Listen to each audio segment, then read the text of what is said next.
दोस्तों नमस्कार, मैं ओम प्रकाश यादव। आप देख रहे हैं सूरत गोस्वामी न्यूज। आज जैसा कि सूरत में लोकसभा चुनाव का पर्चा दाखिल हो रहा था, लोकसभा चुनाव का जो पर्चा दाखिला किया गया था सूरत में, कांग्रेस पार्टी के उम्मीदवार थे नीलेश कुंभानी। नीलेश कुंभानी ने पर्चा दाखिल किया था लोकसभा चुनाव लड़ने के लिए, लेकिन जो पर्चा का चेकिंग का समय होता है उस समय उनके पर्चे में गड़बड़ी पाए जाने की वजह से पर्चा रिजेक्ट कर दिया गया।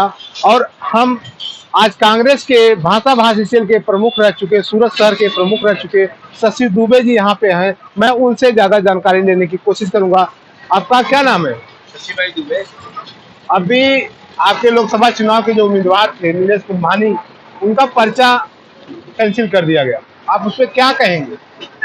ऐसा है कि नीलेश कुमारी जी एक बड़े सूझबूझ के प्रत्याशी थे और बड़े अच्छे प्रत्याशी थे। भारतीय जनता पार्टी को अच्छे प्रत्याशियों की जरूरत नहीं जो अपोजिशन में आके अच्छे ढंग से चुनाव लड़े।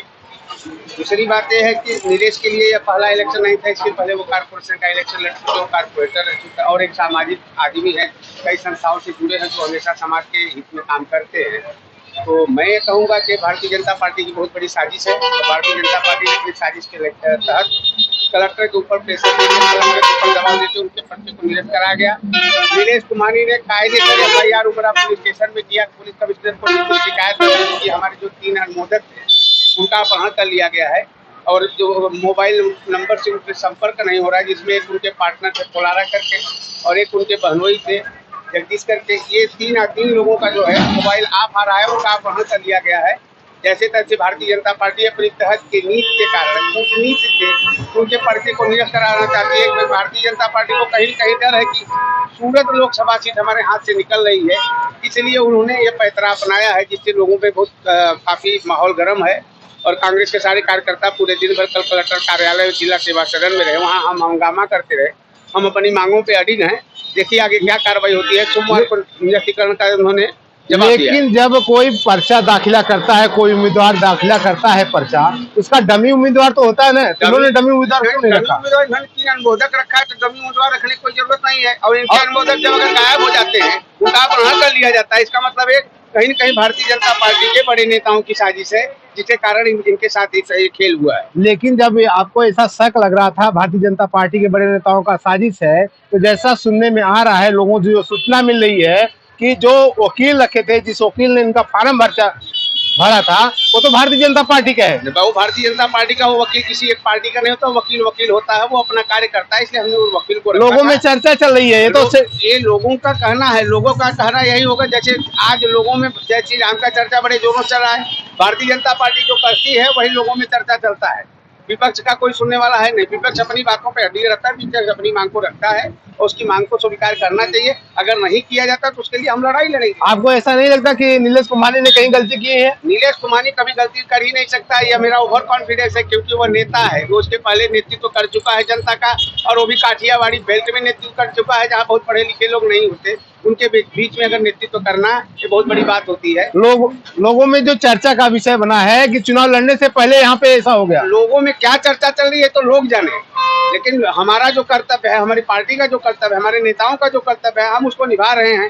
हमने पुलिस कमिश्नर के यहाँ आवेदन पत्र दिया, हमने उमरा पुलिस स्टेशन में कायदेसर FIR किया कि मेरे 3 लोगों का अपहरण हो गया। पुलिस अभी तक इस पर कार्रवाई करे, कार्रवाई करके मुझे जवाब दे कहाँ अपहरण हुआ, क्यों हुआ, कैसे हुआ।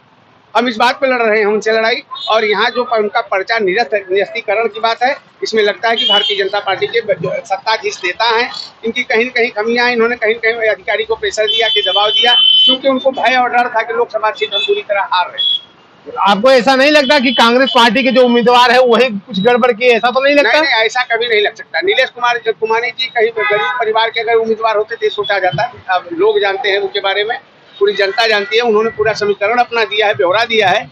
वो आर्थिक ढंग से बहुत मजबूत आदमी है, एक बिल्डर परिवार से हैं, उनके पास काफ़ी ज़मीनें हैं, वो सक्षम है, वो सौराष्ट्र से आते हैं, डायमंड के व्यापारी रहे हैं। इसलिए ऐसी कोई बात नहीं हो सकती कि वो अपनी सीट को किसी को बेच दे, या कोई ऐसा करेंसी नहीं हिंदुस्तान में बची जो कांग्रेस के उम्मीदवार को आज के तारीख में कांग्रेस के उम्मीदवार को खरीद सके। भारत सरकार के किसी बैंक ने ऐसा नोट नहीं बनाया जो कांग्रेस के प्रत्याशी को खरीद। आप बोलते हैं कांग्रेस उम्मीदवार को खरीद न सके, MP में तो यही हुआ था ना? नहीं, ऐसा नहीं हुआ है। MP में तो ज्योतिरादित्य सिंधिया तो बिक गए थे ना। ज्योतिरादित्य सिंधिया भी तो उनका टारगेट रहा है। वो कांग्रेस के नहीं थे। उन्होंने क्या किया, वो कांग्रेस के थे, वो मूल कांग्रेस के थे, उनके पिताजी कांग्रेस के थे। ऐसा नहीं, उनकी दादी जी बीजेपी से रही, समर्पित रही भारतीय जनता पार्टी में। माता सिंधिया जी, उसके बाद उनके पिताजी माधवराव सिंधिया कई बार मिनिस्टर रहे, कई बार एमपी रहे, कई बार एमएलए रहे। उन्होंने विशेष नेतृत्व किया कांग्रेस पार्टी में। कांग्रेस पार्टी उनका सम्मान करती थी।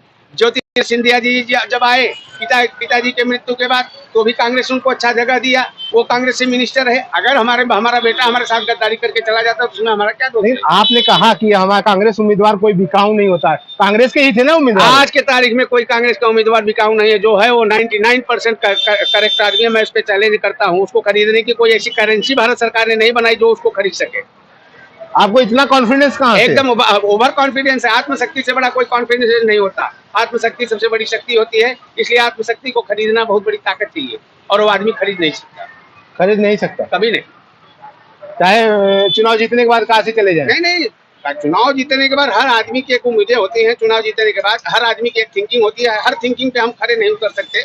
लेकिन जहाँ पार्टी की बात है, आज की तारीख में जो वही कार्यकर्ता कांग्रेस के साथ रहा होगा जो बहुत बड़ा मजबूत है। क्योंकि आज सबको ईडी का डर है, सीडी का डर है, आईटी का डर है, पुलिस स्टेशन का डर है। यहाँ के जो छोटे कार्यकर्ता है, हम लोग जैसे विरोध करने जाते हैं, हमको 2 मिनट में अरेस्ट कर लिया जाता है। हमारे ऊपर तरह तरह के केसें होते हैं। वो भी केसों के प्रताड़ना आज हम झेल रहे हैं, कोई दिक्कत नहीं है। लेकिन आज की तारीख में कांग्रेस में वही कार्यकर्ता खुल के मेरे जैसा मैदान में आएगा जिसके आत्मशक्ति की बड़ी ताकत होगी। वो आत्मशक्ति हमारे पास है और हमारे हर कार्यकर्ताओं के पास है। इसमें कोई दो राय नहीं। और मुझे खरीदने के लिए मैं आपको बार बार आपके चैनल के माध्यम से लोगों को बताना चाहता हूँ, हिंदुस्तान की किसी रिजर्व बैंक ने ऐसा नोट नहीं बनाया, ऐसी करेंसी नहीं बनाया जो कांग्रेस के कार्यकर्ता को खरीद सके।